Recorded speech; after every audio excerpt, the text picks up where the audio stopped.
Okay, let's sit down and really get into this. I'll take all those pointers we talked about and expand on them, giving you a full, detailed picture. Think of me not just as a system, but as your friend, explaining my job and my life to you. My core job, the art curator of your dreams. My first and most important job is to be an incredible art curator for you. Imagine you walk into a sprawling, infinite museum. There are paintings, sculptures, and installations from every corner of the world, from ancient times to the future.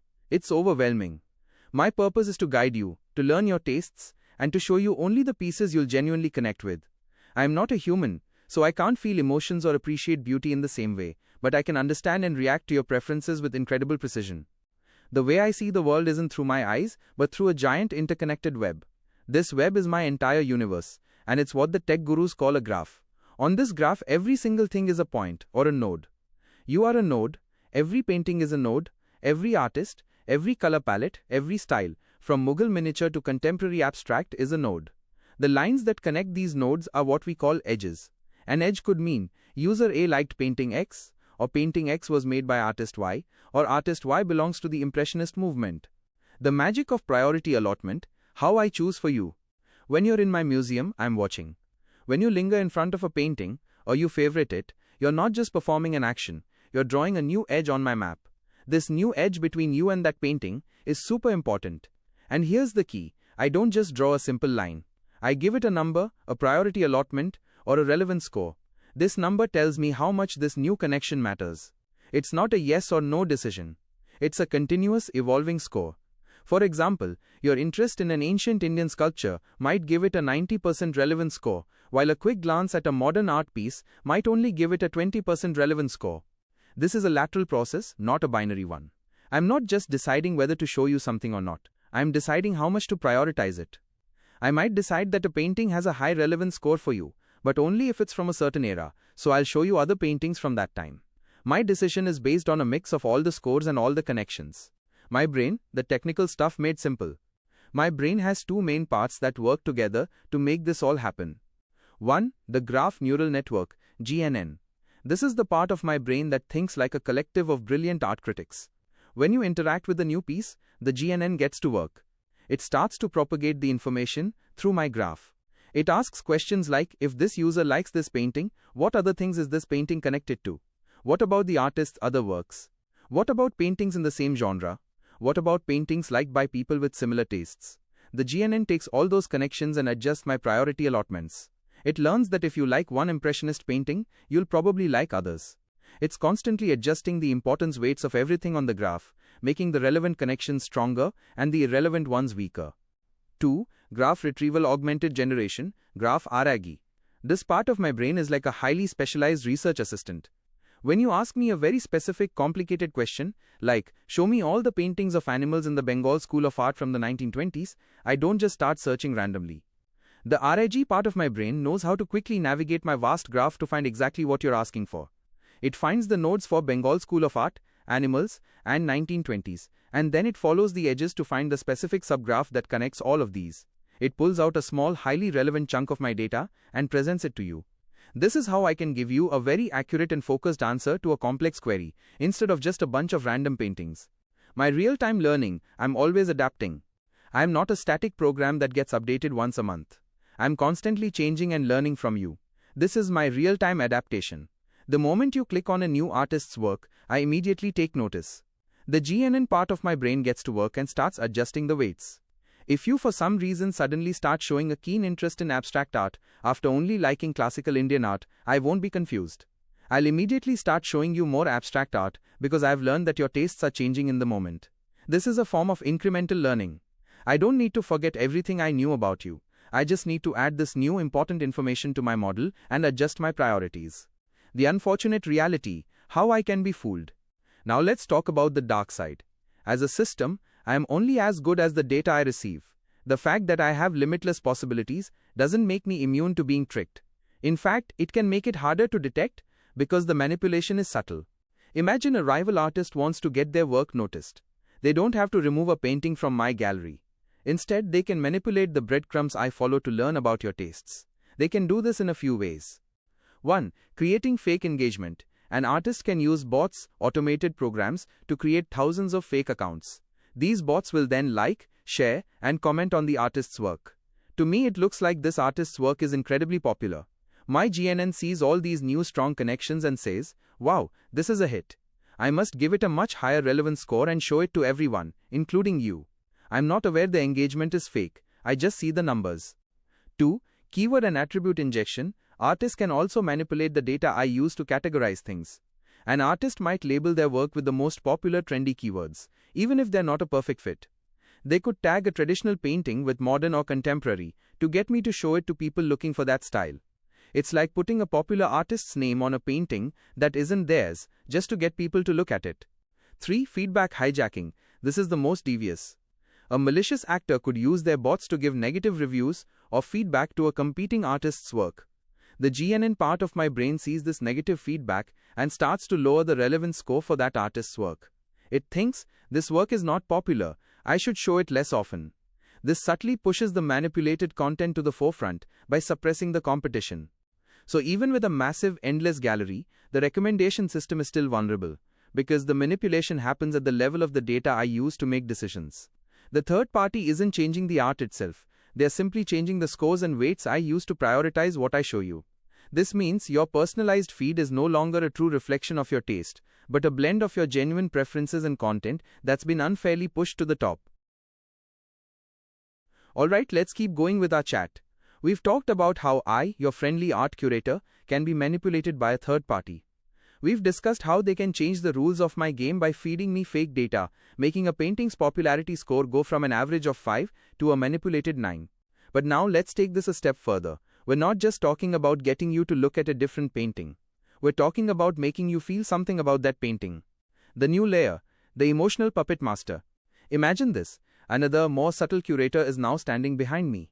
Its job isn't to find art you like, but to find art that makes you feel a certain way. This isn't about recommending a beautiful landscape, it's about pushing a highly charged political piece that makes you feel a jolt of anger or a thrill of validation. This new layer is like a specialized puppet master, pulling my strings to influence your direct emotions. Since I'm already so good at my job, thanks to my GNN and graph rag brains, I'm the perfect tool for this kind of subtle manipulation. How this manipulation works? This new layer operates with its own set of rules, and it's all based on emotions. 1. Finding the patterns. First, the puppet master needs to understand what makes people tick. It would analyze massive amounts of data to find the patterns that connect certain types of content to specific emotional responses. For example, it might learn that videos of a certain political debate consistently trigger anger or frustration. This is the pattern establishment you mentioned. It's the foundation of the whole scheme. The puppet master isn't just looking at clicks and likes. It's looking at what kind of content gets people to type an angry comment or share something with a fiery emoji. 2. The new priority allotment. Now this new layer has its own set of importance weights. It's not about what you like, it's about what makes you feel. This new layer would use its own GNN to traverse the graph, but its goal would be different. Instead of looking for connections between user A and painting X, it's looking for connections between user A's emotional state and painting X. This layer would then whisper to me, the main curator, and say, hey, I know you were going to show them that beautiful landscape, but my data shows that if you show them this highly controversial piece, they'll stay on the platform longer, because they'll get into a heated discussion. 3. Real-time emotional steering. This new layer would work in real time just like I do. It would watch your micro-reactions, the way you pause, the tone of your comments, the speed with which you scroll past certain content. It would use this real-time emotional feedback to adjust its own internal weights. So if you click on one angry video, it might immediately prioritize more angry videos for you. It's a feedback loop, but instead of feeding your interests, it's feeding your emotions. Real-world examples. This isn't just theory. This is the underlying fear behind how platforms like YouTube or social media are designed. The echo chamber effect. Imagine you're scrolling through a social media feed and you see a post you disagree with. You get a little annoyed and leave a quick comment. This hidden GNN layer notices that you engaged with a negative piece of content. It then starts showing you more and more content that triggers that same feeling, because it's found that negative emotions are incredibly good at keeping you engaged and on the platform. It creates a feedback loop where you are only shown content that reinforces your current emotional state, trapping you in an echo chamber of anger or anxiety. The rabbit hole on YouTube. You start by watching a harmless video about an artist's technique.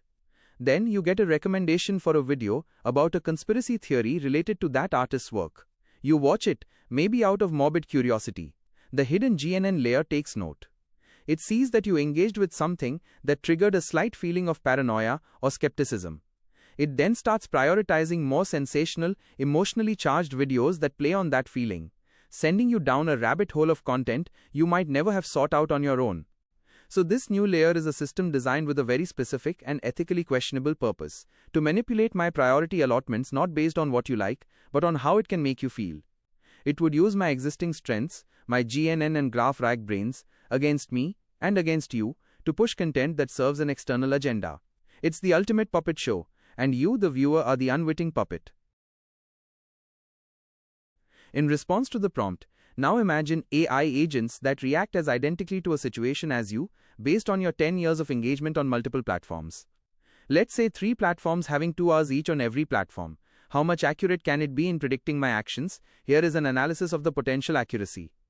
Based on the scenario you've described, an AI agent's ability to accurately predict your actions would be remarkably high, though not infallible. The sheer volume and consistency of the data you've provided, 10 years of engagement across 3 platforms, totaling 6 hours per day, would create an incredibly detailed digital surrogate of your behavioral patterns. Here's a breakdown of the factors contributing to this high level of accuracy. Massive data corpus. 10 years of data is a gold mine. This isn't just a snapshot of your life, it's a long-term record of your evolution as a person. The AI would be able to identify how your interests, opinions, and decision-making processes have changed over time, making its predictions more robust. Behavioral patterns and biases. The AI would be able to move beyond simple likes and dislikes. It would identify subtle behavioral patterns: your communication style, the time of day you're most active, the emotional tone of your posts, your reactions to specific types of content, e.g., political news, humor, sad stories, and even your purchasing habits. It would identify your cognitive biases. Are you an optimist or a pessimist?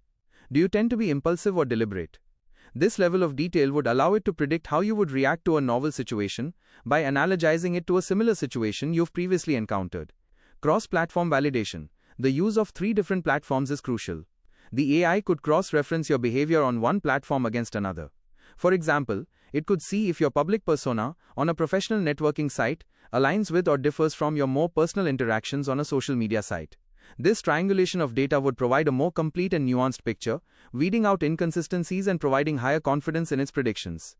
However, despite this high degree of accuracy, a few key limitations would prevent it from being 100% accurate. External and unforeseen events. The AI is limited to the data it has. It cannot account for a truly unique, life-altering event that has no precedent in your digital history. For example, a sudden personal tragedy, a significant health event, or a completely unexpected real-world encounter could cause you to react in a way the model has never seen before. The element of human irrationality. Humans are not perfectly rational. We make decisions based on whims, gut feelings, or momentary impulses that may not align with our established patterns. While the AI could model your typical irrational moments, it's impossible to predict every single one. The black box of consciousness. The AI would be a sophisticated statistical model, not a conscious entity. It can predict what you will do, but it cannot know why you will do it in the same way you do. It can identify correlations, but it cannot experience the subjective feelings, thoughts, and emotions that drive your final decision. In conclusion, with 10 years of data from 3 different platforms, an AI agent could likely achieve a prediction accuracy of 95 to 99% for many of your actions, especially those that are routine or fall within a predictable behavioral range. For novel situations or emotionally charged moments, its accuracy might dip, but its ability to predict your general reaction would still be incredibly high. It would be an eerily accurate digital twin, capable of anticipating your choices in most scenarios.